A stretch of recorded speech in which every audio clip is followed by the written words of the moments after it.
Tatlong istorya naman ng mga taong konektado sa makasaysayang EDSA, tampok sa isang indie film na umani ng iba't ibang parangal. Silipin natin yan sa ulat ni Marita Muahe.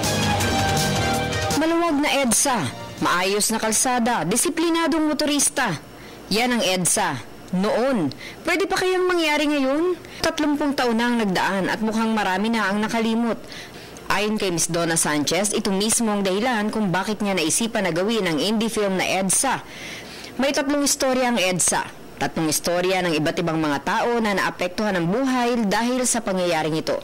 Katulad ng epektong idinulot nito sa maraming Pilipino. Maraming aral na mapupulot mula sa pelikulang ito na ang pagbabago ay ngayon na, hindi lang noong nag-EDSA Revolution. Everybody's so eager for change. Yes. We want the change, and now I think the difference is, kasi kahit sa EDSA yan, I think the core there is that atin to. EDSA is us. We were all there. Di ko makilala. Wala mo ko kilala sa Upper Basket. I was there because I wanted the change. And I think that feeling is very real and potent now with our new president. Dahil sa nilalamang istorya ng pelikula, kamakailan na ikinilala ito sa World Premiers Film Festival Filipino New Cinema at nag-uwi ng 5 major awards. Ang Best Picture, Best Ensemble, Best Cinematography, Best Editing at Best Sound Engineering. Nais iparating sa pelikulang ito ang kahalagahan ng pagbabago sa sarili. Na kung minsan, ang dami nating pinagsasasabi sa publiko, pero kung minsan mga personal nating mga buhay, hindi rin natin binabago.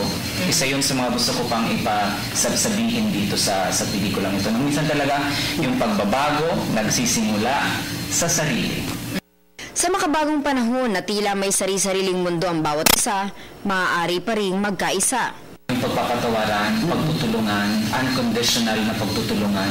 At yun, nasana magkaisa na yung mga Pilipino dahil lamang dito. At siguro ang pinaka-importante dyan, matuto na tayong mahalin talaga yung ating bansa.